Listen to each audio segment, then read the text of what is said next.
ऐसा लगता है कि कोई बहुत बड़ी जंग शुरू होने वाली है। अभी अमेरिकी सदर को चीन के दौरे के लिए भी जाना है, 14-15 मई का ये टाइम है और वहां पे तैयारियां भी शुरू हो चुकी हैं। तो डोनाल्ड ट्रंप को जो भी करना है वो उससे पहले करना है। अगर लड़ाई करनी है या लड़ाई को समेटना है तो उससे पहले करेंगे तो ज्यादा बेहतर अंदाज में वो अपना दौरा मुकम्मल करेंगे। और अगर वो लड़ाई के बीच में जाते हैं तो सिचुएशन मुख्तलिफ होगी, या फिर उनको दौरा एक मरतबा फिर आगे भी करना पड़ सकता है। वो फिर देखना पड़ेगा कि चाइना के सदर की अवेलेबिलिटी और बाकी मामला कैसे होते हैं। बहरहाल इस वक्त सूरत हाल यह है कि डोनाल्ड ट्रंप ने ईरान को वार्निंग दी और उन्होंने कहा कि मैं मुख्तलिफ ममालिक के जहाज़ों को यहां से निकालूंगा।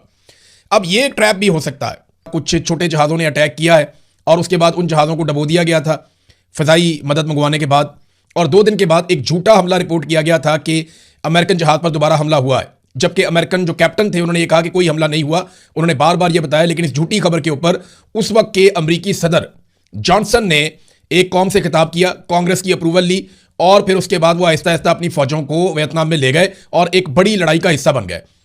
अमेरिका ने जंग के पहले 3 सालों में ऐलान किया कि हम तो जीत गए हैं, हम तो कामयाब हो गए हैं, हम तो कामयाब होकर वापस जा रहे हैं। लेकिन जब लंबी जंग चली तो फिर अमेरिका को लेने के देने पड़ गए।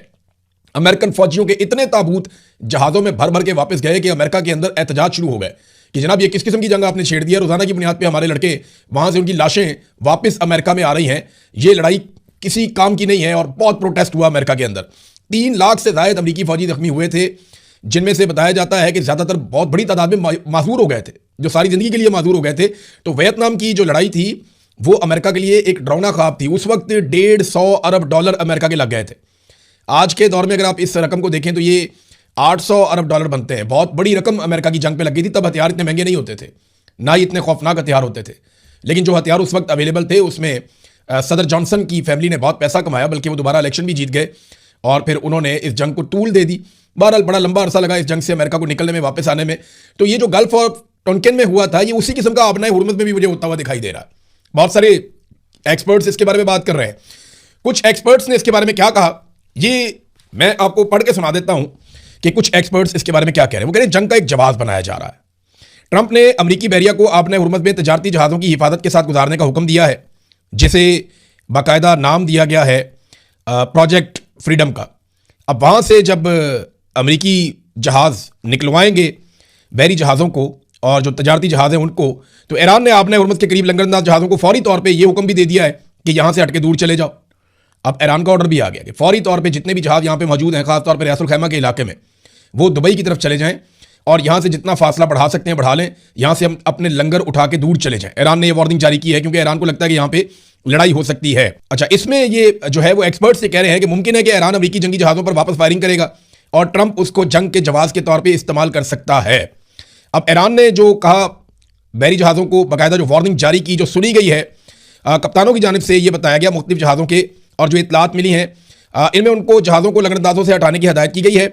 हमारे क्लाइंट जहाज़ों ने तस्दीक की है कि रास अल खैमा और दीगर इलाकों में जो करीब जहाज़ मौजूद हैं उन्हें यह वार्निंग दी गई है कि वो फौरी तौर पर, और उन्हें कॉल मसूल हुई है, फौरी तौर पर लंगर उठाने और अपने जहाज़ों को दुबई की तरफ ले जाने का हुक्म दिया गया है। साथ ही ये भी इंतबाह किया गया है कि अगर उन्होंने तामील ना की तो नताइज की जिम्मेदारी उन पर होगी। ये अब ईरान ने भी इसके ऊपर सख्त पैगाम दिया कप्तानों को, यहाँ से निकल जाओ।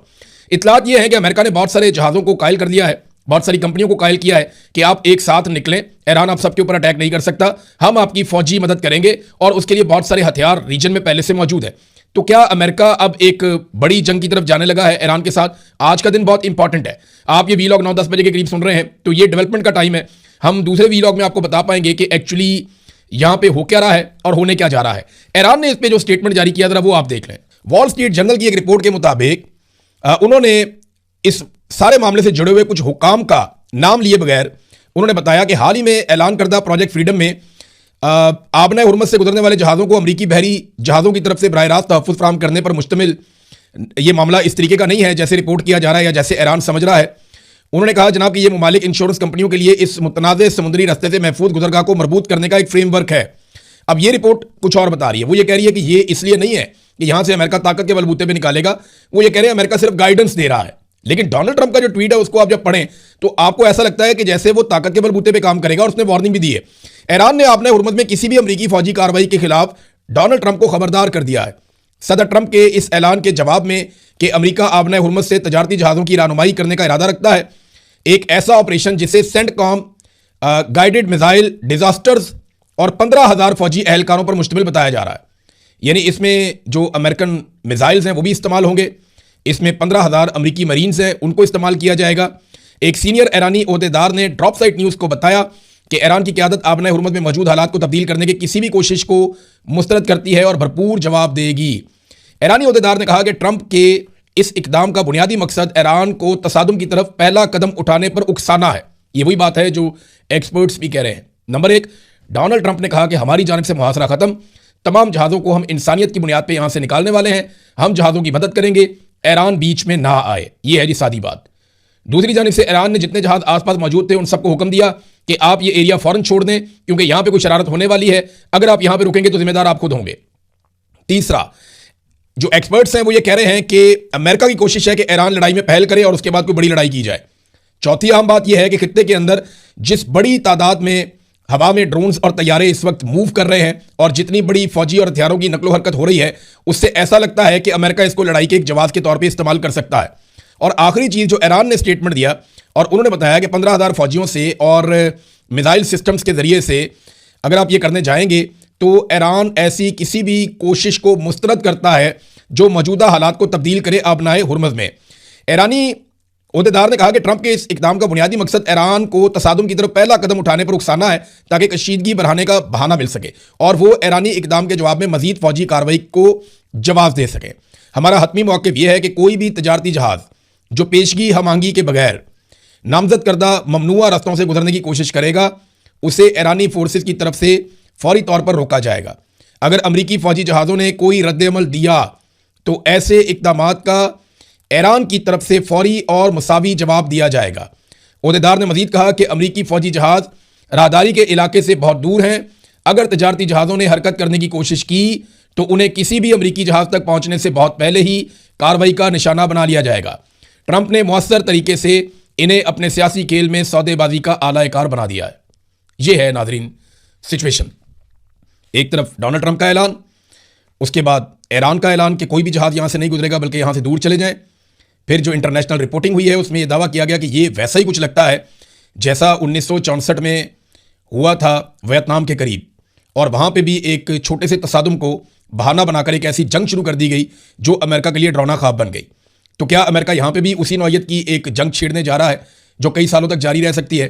क्योंकि जंग शुरू करना तो आसान है, उसे ख़त्म करना उतना आसान नहीं होता। वहां पे अमेरिका के जो है वो बहुत बड़ी तादाद में ना सिर्फ फौजियों का नुकसान हुआ था, साजो सामान का नुकसान हुआ था, बल्कि तारीख में वो पहली ऐसी जंग थी जो अमेरिका बुरी तरह हार गया था। एक और भी चीज़ रिपोर्ट हुई है कि एक बड़ा जहाज़ है, तजारती जहाज़, और ये बरतानिया से खबर रिपोर्ट हुई और इसमें दावा किया गया कि उसके ऊपर कुछ छोटी कश्तियों ने अटैक किया है और उसके ऊपर फायरिंग भी की गई है। ये खबर बिल्कुल वैसी खबर है जो 2 अगस्त 1964 को अमेरिकन मीडिया पे चली थी और वेस्टर्न मीडिया पे ये खबर चली थी 2 अगस्त 1964 को, कि छोटे जहाज़ों ने एक बड़े जहाज़ के ऊपर अटैक किया और वहां पे फायरिंग का तबादला हुआ। बिल्कुल वैसी खबर आज यहां पे भी छपी।